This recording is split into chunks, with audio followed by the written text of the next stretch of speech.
zip it, lock it, put it in your pocket. All right, students, that's just a little way of me wanting to tell you that I want your eyes and your ears onto me so that you can hear what I have to say. Just whenever you hear me say that, just close your mouths, make a bubble, and listen to what I have to say. Y'all want to try that? Okay, zip it, lock it, put it in your pocket. Good, great. All right, good morning, everyone. My name is Miss Webb, or you can call me Miss W if that's easier for you. Okay, so today's lesson is going to be called Area Model Multiplication. Have you ever heard about that or anything about that lesson? No? Okay. Well, today will be good because first we're going to be going over some vocabulary, and then we're going to be going over the math steps that you need to solve that problem or these problems. And then next we're going to have some example problems to do together. And then at the end we're going to be doing some practice problems that you're going to do on your own. So make sure you're paying attention so that you have an easy time doing those problems, okay? All right, can I ask everyone to please get out their math journals and a pencil so that we can go ahead and get started on today's lesson. All right, guys, so on this side of the board, I have everything written down that we need to write so that you can copy it down. And also, if I'm going too fast or you need to ask a question or you need just me to go back over something, then I just want you to hold up 2 fingers in the air like this, and that'll tell me that I need to either slow down or I need to address what you need to ask me, okay? Let's get started. So, vocabulary. So we just have 2 vocabulary words. The first one is going to be column. Those are the squares going up and down. Okay, squares going up and down. That means if you have a square like this, it's going to be the numbers that are going like this. You can think of that as, you know, the White House. It has those big white posts holding up the whole White House there, holding them up. Those are called columns. And that's what we're working with here. It's just a different context, you know? Okay, the second word is going to be row. Those are the squares going from left to right. Left to right. So say you have 2 numbers right here. Those are the numbers that are going into the rows, okay? You can think of that as like row your boat. You have a row for your boat and the road is sideways, okay? All right, any questions about the vocabulary? Okay, good. Let's go over the math steps. All right, so the math steps are a little bit tricky to understand. They're a little bit more lengthy. So if you need me to slow down, once again, just hold up those 2 fingers and I will definitely slow down and I'll explain it more, okay? Okay, so math step number 1. It's going to be break the numbers into expanded notation. Okay, and just backtracking a little bit, here I have a general example. Okay, so this is what our problems are going to look like. We're going to have 4 squares and say this equation is 22 times 37. So what you do to get them into expanded notation is you break down each number into the tens and the ones place.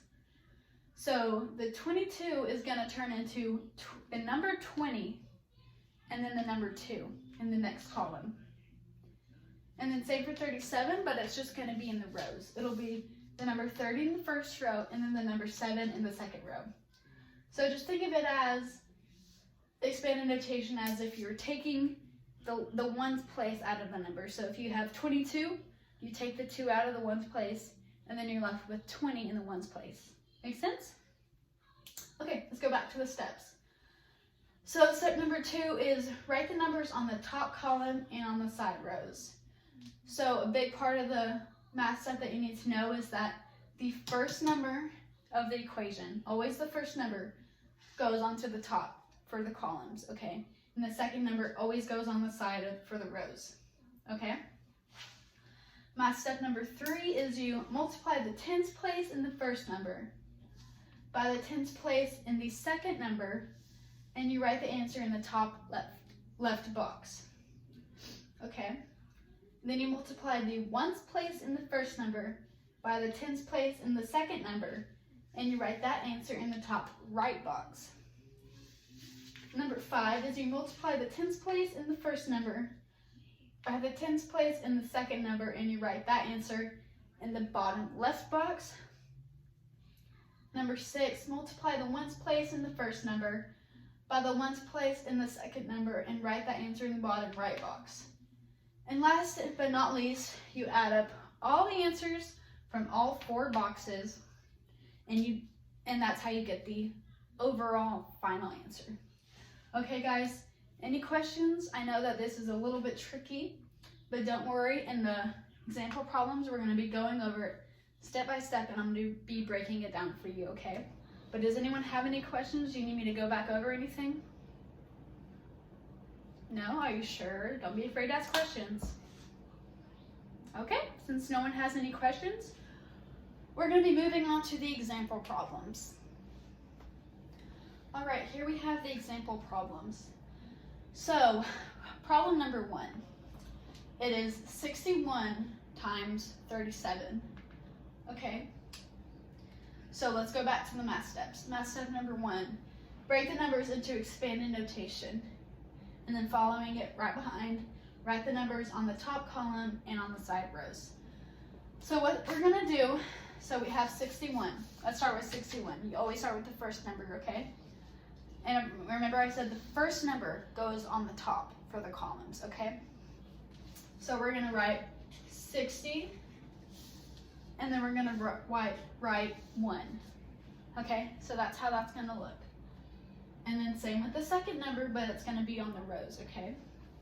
So that's gonna be 37. All right? Is that good? Okay. So here's where it starts getting tricky, okay?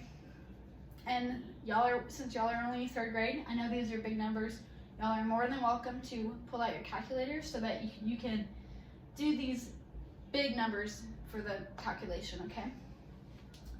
So we're gonna start, multiply the tens place in the first number, 60, by the tens place in the second number, and you write that answer in the top right box.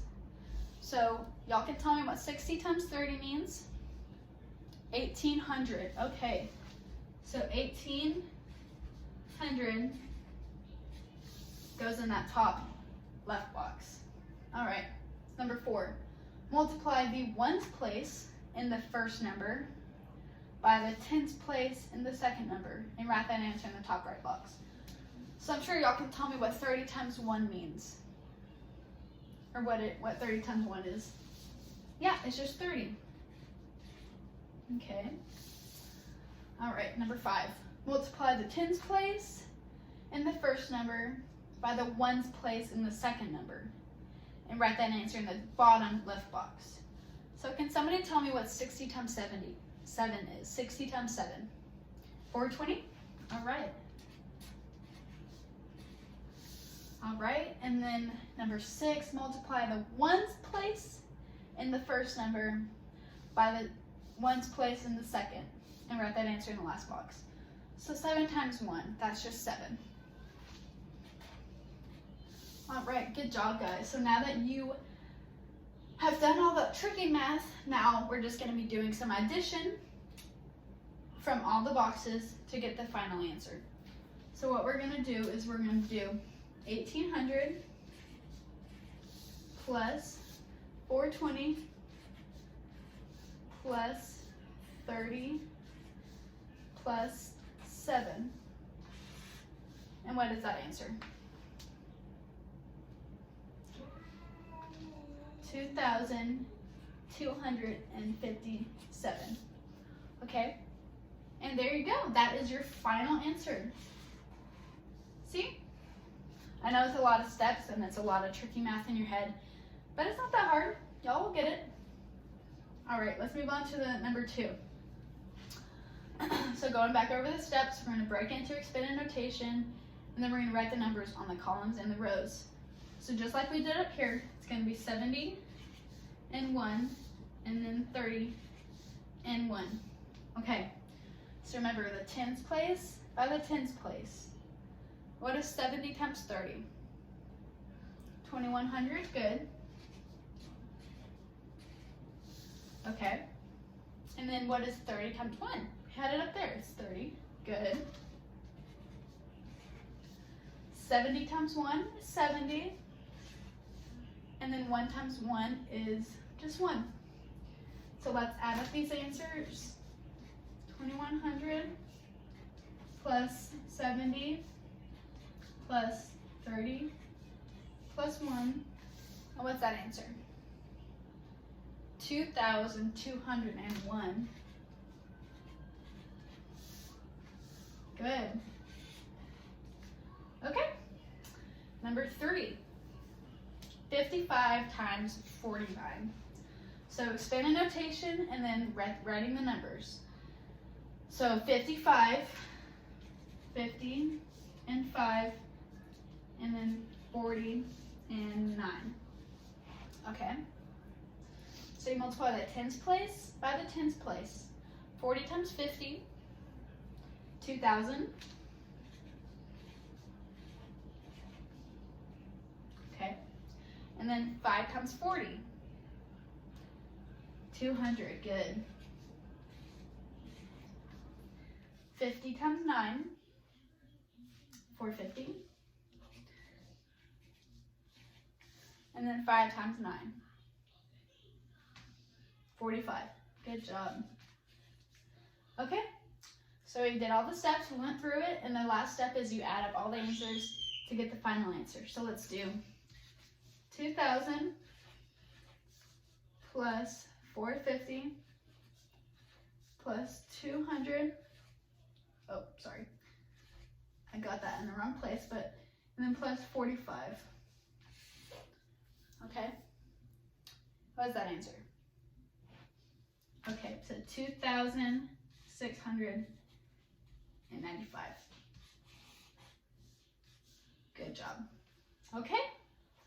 All right, so does anybody have any questions over this or these example problems? I know it's a lot, and like I said in the beginning, these steps are very important to have written in your journal because they're very, very helpful to be going through as you do the problem, okay?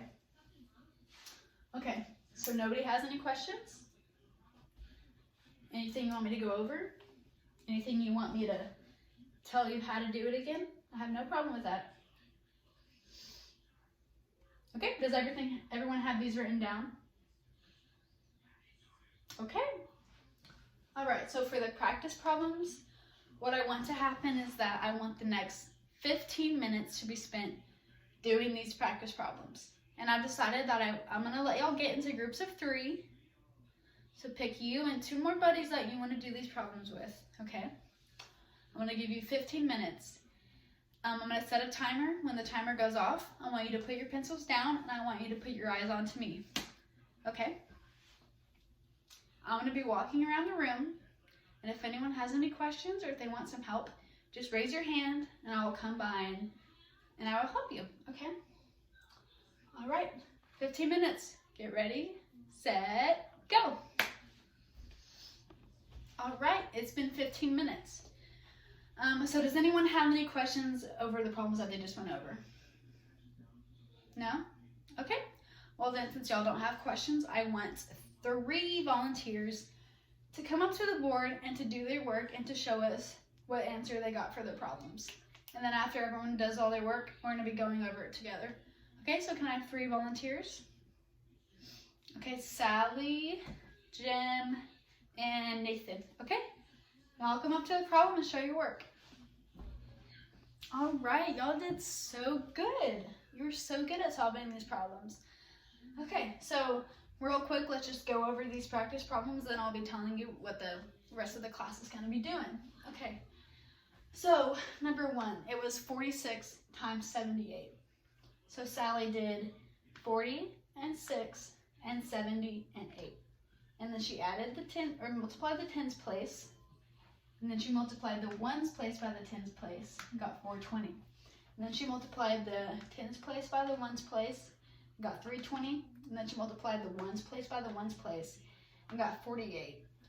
And then she added them all up together and the answer was 3,588.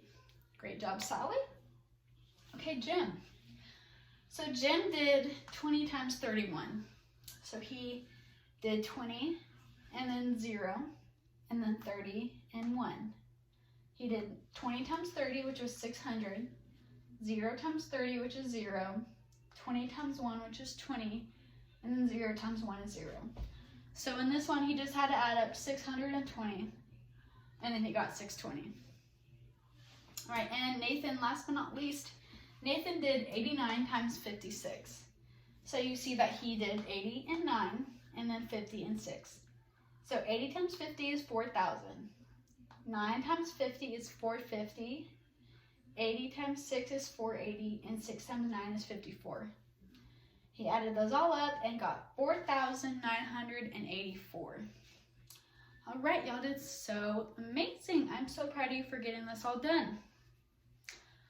Okay, so does anyone have any final questions? Anything else they need to know? Anything that they don't feel certain on that they need to go over again? Because tonight you're going to have some homework. You're going to have 10 problems over what we learned in the class today, okay? Just 10 problems. I'm going to need you to show your work, okay? And you can find your homework in that basket under your desk, okay? Everyone has one. Let's go ahead and grab it. Let's write your names on it. Get ready, okay? So like I said, you have 10 problems to do. All I ask is that you show your work and that you bring it back with you to class tomorrow so that we can go over it all together. Okay, remember, like I said multiple times, these math steps are critical in doing the problems. Unless you can memorize all this, you need to know, or you need to be looking at your math steps in order to just get the correct answer, okay? All right, so let's just have a little refresher over what we went over today. So today's lesson was called Area Model Multiplication, okay? So we learned some vocabulary words, we learned the math steps, and then we learned how to solve the actual problems, okay? All right, I'm so proud of y'all for doing this hard work today, for listening, for staying on track, okay? And y'all are allowed to pack up and get your things ready to go, okay? I want everyone to have an amazing night, and remember to bring your homework back with you tomorrow. Okay, bye-bye.